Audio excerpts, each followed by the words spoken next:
वैसे से हम लोग डिफेंस की यहाँ पर बात कर रहे हैं, लेकिन आपको क्या लग रहा है कि अगर दूसरे कौन से सेक्टर्स हैं जो कि आगे चल के बढ़िया परफॉर्म कर सकते हैं बिसाइड डिफेंस? देखिए, वैसे तो कहना बहुत मुश्किल है कि कौन से सेक्टर्स परफॉर्म करेंगे। और जैसे मैंने कहा, हर सेक्टर साइक्लिकल है। तो साइक्लिकल सेक्टर्स के अंदर ये कह पाना बहुत मुश्किल होता है कि लॉन्ग टर्म में क्या परफॉर्म करेगा। बट हाँ, I think consumption based theme है जो जरूर, क्योंकि हम इंडिया पे फोकस है और कंजम्पशन बेस्ड थीम है, लगता है आगे चल के जो है परफॉर्म कर सकती हैं। और किसी हद तक जो है ऑटो सेक्टर भी आपको लग सकता है थीम। या फिर जो है, क्योंकि अब सिल्वर का हम इंडस्ट्रियल यूज देख रहे हैं, तो कोई भी ऐसा सेक्टर जिसके अंदर उसका यूटिलाइजेशन ज्यादा है, तो इस तरह दो तीन सेक्टर्स हो सकते हैं जो आगे चल के परफॉर्म करें, जिस पे फोकस रहता है। आईटी में देख रहा हूँ कि आईटी आगे चल के जरूर कर सकता है, डिजिटल पे फोकस बहुत बड़ा है।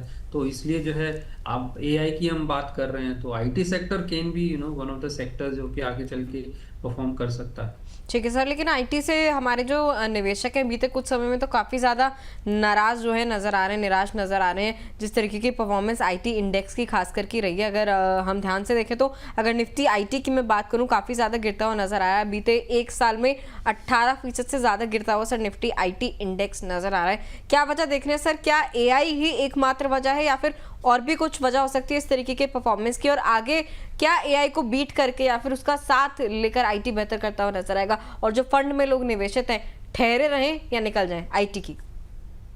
पहली बात तो ये है कि अगर सेक्टर फंड है तो मुझे क्या जरूरत है अभी निकलने की? क्या मैं देखिए, मैंने पहले भी कहा, क्या हम लीनियर रिटर्न एक्सपेक्ट कर रहे हैं हमेशा? वो इक्विटी मार्केट्स में नहीं होता है। लीनियर रिटर्न पे आप एक्सपेक्टेशन नहीं रख सकते। जहां अपसाइड है वहां डाउनसाइड भी होगा। तो अगर मैं डाउनसाइड एक्सपेक्ट ही नहीं किया और मैंने हमेशा ये एक्सपेक्ट किया कि लीनियर रिटर्न आने वाला है, तो मेरी एक्सपेक्टेशन ही पहले से गलत सेट है। और अगर मैं सेक्टर स्पेसिफिक जाता हूं, तो मुझे लगता है एक साल तो कोई बहुत बड़ा होराइजन भी नहीं है डाउनफॉल देखने का। अब सेक्टर फंड्स, जैसा हमने कहा, साइक्लिकल हैं, बहुत सारे फैक्टर्स पे डिपेंड करता है उस पर्टिकुलर सेक्टर से रिलेटेड। और कोई भी फैक्टर जो है उसकी अंडर परफॉर्मेंस का जो है कारण बन सकता है, और ये प्रोलॉन्ग भी हो सकता है। आईटी सेक्टर एक ऐसे दौर से गुजर रहा है जहां पे हम एआई का काफी अच्छा एक्सपोजर हम देख रहे हैं। अब उसमें क्या जॉब लॉस होती है, या कंपनीज पे क्या इम्पैक्ट आता है, तो आई थिंक हम उस दौर से गुजर रहे हैं जहां आपको ये अंडर परफॉर्मेंस देखने को मिल सकती है। लेकिन मेरा यही मानना है कि अंडर परफॉर्मेंस या हम कहें डाउन साइड, वो इस इक्विटी मार्केट की कैरेक्टरिस्टिक है, जिसको एक किसी भी इन्वेस्टर को ये समझना चाहिए कि ये मुझे देखने को मिलेगा। मेरा होराइजन अगर 10-15 साल है, तो मैं ऐसे हो सकता है 2-3 साइकिल से गुजरूं।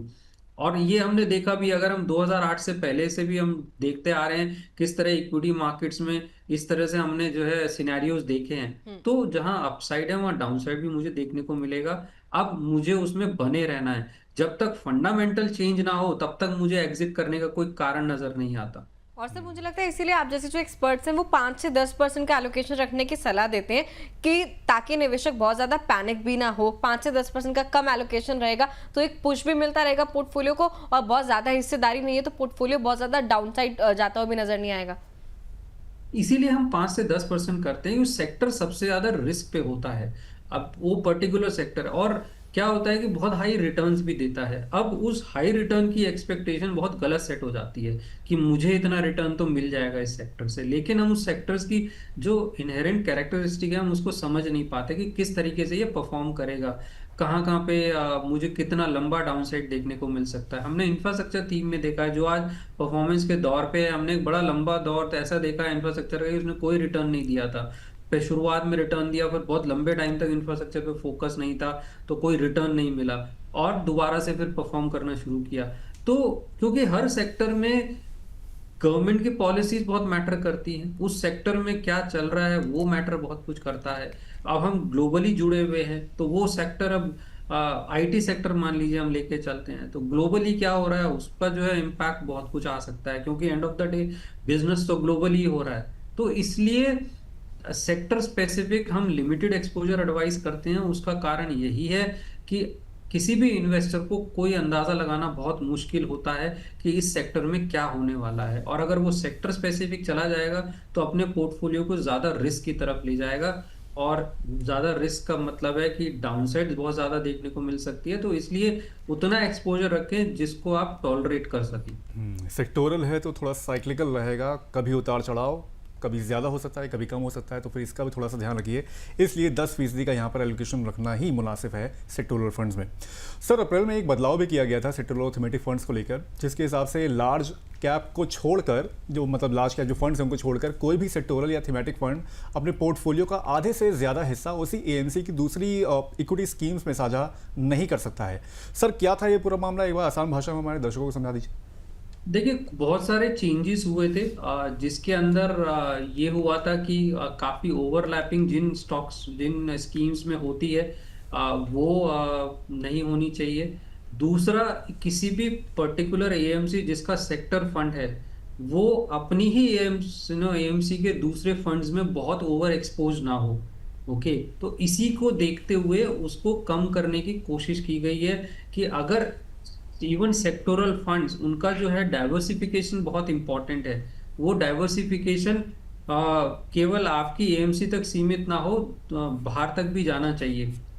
तो इसलिए वो लिमिटेशन लगाया गया था कि अपनी ही एएमसी के दूसरे फंड्स में एक लिमिटेड एक्सपोजर तक ही जो है होना चाहिए, और जितना ओवरलैपिंग हो सके दो फंड्स के बीच में वो उस ओवरलैपिंग को जो है कम किया जाए। क्योंकि ओवरलैपिंग का मतलब है कि आपका जो दो फंड्स हैं वो ऑलमोस्ट सिमिलर पैटर्न में चल सकते हैं, लेकिन सिर्फ नाम अलग अलग होने से उनका परफॉर्मेंस में बहुत ज्यादा वेरिएशन नहीं मिलेगा। तो इन्वेस्टर्स के लिए वो कंफ्यूजन को कम किया जाए और एक क्लियर मैंडेट के साथ एक फंड लॉन्च हो, ना कि कोई कंफ्यूजन इन्वेस्टर्स को हो कि ये दो फंड्स अलग अलग नाम के हैं तो अलग अलग परफॉर्म कर सकते हैं, लेकिन जब इनहेरेंट हम देखते हैं तो परफॉर्म जो वेरिएशन है वो बहुत ज़्यादा नहीं मिलता है। तो आई थिंक इन सब चीज़ों को कम करने की कोशिश की गई है, जिसमें सेबी ने जो है न्यू चेंजेस किए थे, जिसमें खासकर ओवरलैपिंग और ओवर एक्सपोजर को कम किया गया था। लेकिन सर लार्ज जो कैप बेसिकली जी लार्ज कैप को सर इस एक्सक्लूजन से बाहर क्यों नहीं रखा गया? मतलब लार्ज कैप में अगर थोड़ी ओवरलैपिंग हो जाएगी तो फिर भी ये ठीक माना जाएगा? देखिए, लार्ज कैप में लाते तो लिमिटेड स्टॉक्स हैं, वो स्टॉक्स का ही जो है वो है, और लार्ज कैप में ज़्यादातर वो कंपनीज आती हैं जिनका जो है कंसिस्टेंसी है और काफ़ी वेटेज भी है इंडेक्स के अंदर। तो आई थिंक लार्ज कैप को स्पेसिफिकली जो है इससे बाहर रखा गया कि वो कंपनीज जो है हो सकती हैं दूसरे ओवरलैपिंग उसमें अगर हो तो उसमें मुझे लगता है कोई प्रॉब्लम नहीं है, लेकिन क्योंकि ये इशू मिड कैप और स्मॉल कैप जो कि बहुत ज़्यादा एक्टिवली मैनेज होता है कंपैरिजन टू लार्ज कैप, इसलिए खासकर जो है उन कैटेगरीज में रखा गया। ठीक है सर। सर वैसे क्या कोई आम निवेशक है हम जैसा, या फिर जो लोग हमें देख रहे हैं इस वक्त, क्या उन्हें सेक्टोरल थीमेटिक फंड्स का चुनाव करने से पहले कोई भी फंड अगर वो चुनते हैं निवेश के लिए, उसकी होल्डिंग्स भी चेक करनी चाहिए कि वो पर्टिकुलर फंड किन स्टॉक्स को होल्ड करता है, ताकि यही ओवरलैपिंग का जो एक मसला है ये पहले से हल हो सके? देखिए, करनी तो चाहिए, बट आप कितना समझते हैं उन कंपनीज को। अब मान लीजिए मैं डिफेंस में कंपनीज लूँ, हाँ, जो मुझे चेक करना होता है वो ये कि जिस भी स्टॉक्स में एक पर्टिकुलर फंड निवेश कर रहा है उस स्टॉक का रिलेशन क्या है इस डिफेंस सेक्टर से। अब हो सकता है, अब एक्टिवली मैनेज फंड की बात करते हैं, फंड मैनेजर का एक व्यू हो सकता है स्पेसिफिक, उसने कुछ स्पेसिफिक स्टॉक इंक्लूड कर रखे हैं जिसके वेटेज ज्यादा है, तो मुझे ये देखना होगा एज एन इन्वेस्टर कि जिनके वेटेज ज्यादा हैं, क्योंकि इनके अप एंड डाउन जाने से इस फंड के रिटर्न पे बहुत बड़ा इंपैक्ट होगा। तो ये जो वेटेज ज्यादा है ये इस सेक्टर को कहाँ लिंक करते हैं। अगर ऐसा ना हो कि इस तरह के स्टॉक्स का जो है वेटेज ज्यादा हो जाए जिसका उस सेक्टर से रिलेशन बहुत कम है, तो इसलिए मुझे वो पोर्टफोलियो चेक करने पे एक बार जो है जरूर चेक कर लेना चाहिए, देखना चाहिए कि किस तरह के स्टॉक्स, किस तरह की कंपनीज में वो सेक्टर निवेश कर रहा है। अगर थीम है तो क्या वाकई में ब्रॉड बेस्ड थीम है, बहुत कंसंट्रेटेड थीम तो नहीं है, और अगर सेक्टर है तो उसमें जो स्टॉक्स हैं उन स्टॉक्स का उस सेक्टर से रिलेशन क्या है वो मुझे चेक करना होता है। ठीक है सर वैसे अगर सेक्टोरल फंड्स की बात करें तो फिर टॉप फंड्स में कुछ ऐसे फंड्स भी थे जो कि ग्लोबल एक्सपोजर वाले फंड थे, उसमें बेसिकली माइनिंग और मेटल से रिलेटेड सेक्टोरल फंड्स हैं। सर अगर इस चीज़ को भी थोड़ा सा हम लोग कंपेयर कर रहे हैं अपने डोमेस्टिक फंड से, क्या लग रहा है कि ग्लोबल एक्सपोजर वाले फंड्स ज़्यादा बेहतर हो सकते हैं, बिसाइड कि यहाँ पर हम लोग जो हमारे डोमेस्टिक फंड्स हैं, सेक्टोरल फंड्स हैं, उन पर ज़्यादा फोकस करें रिटर्न्स के लिहाज से?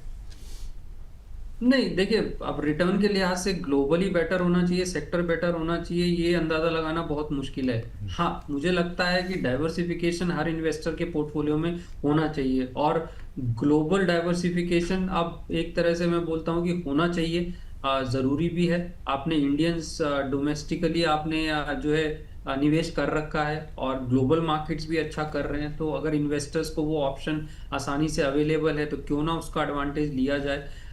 तो एक ग्लोबल एक्सपोजर को आप जो है अपने पोर्टफोलियो में ला सकते हैं। तो मुझे नहीं लगता ये वर्सेस है कि ग्लोबल वर्सेस सेक्टर, मुझे लगता है कि main diversification point of view से आपको देखना होगा कि आप अपने पोर्टफोलियो को कहाँ तक डाइवर्सिफाई कर रहे हैं, और ग्लोबल एक्सपोजर मैं मानता हूँ डाइवर्सिफिकेशन का हिस्सा है। आप डाइवर्सिफाई करना चाहते हैं, उस लिहाज से आप ग्लोबल एक्सपोजर रखते हैं। बट हाँ, ग्लोबल हो या सेक्टर हो, हम दोनों ही सीमित उसमें एडवाइस करते हैं कि लिमिटेड एक्सपोजर होना चाहिए दोनों का। ठीक है सर। वैसे ग्लोबल एक्सपोजर के लिए क्या फ्लेक्सी कैप का भी चुनाव किया जा सकता है?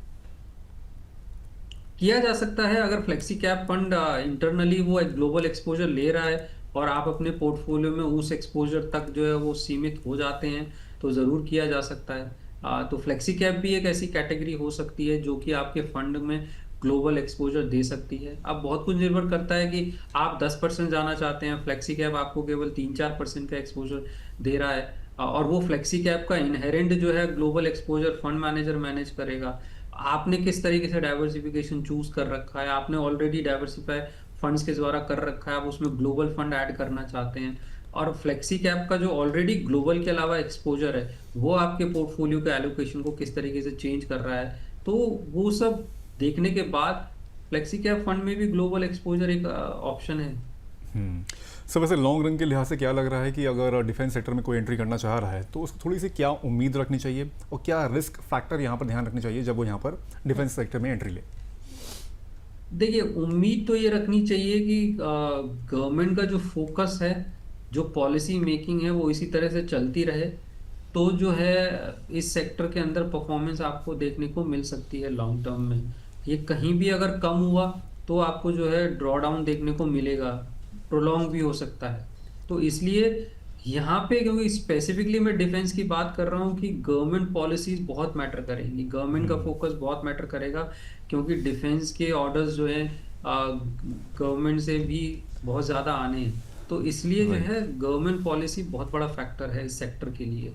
दूसरा, रिस्क फैक्टर पे सबसे ज़्यादा, तो किसी भी इन्वेस्टर को जो इसमें एक्सपोजर लेना चाहता है उसको ये ज़रूर ध्यान में रखना होगा कि इसमें डाउनसाइड भी बहुत अच्छा है और अपसाइड भी बहुत अच्छा है, दोनों तरफ आप जाएंगे, तो आपका रिस्क टॉलरेंस जो है लेवल होना चाहिए उस डाउनसाइड को एक्सपेक्ट करने के लिए, उसको देखने के लिए।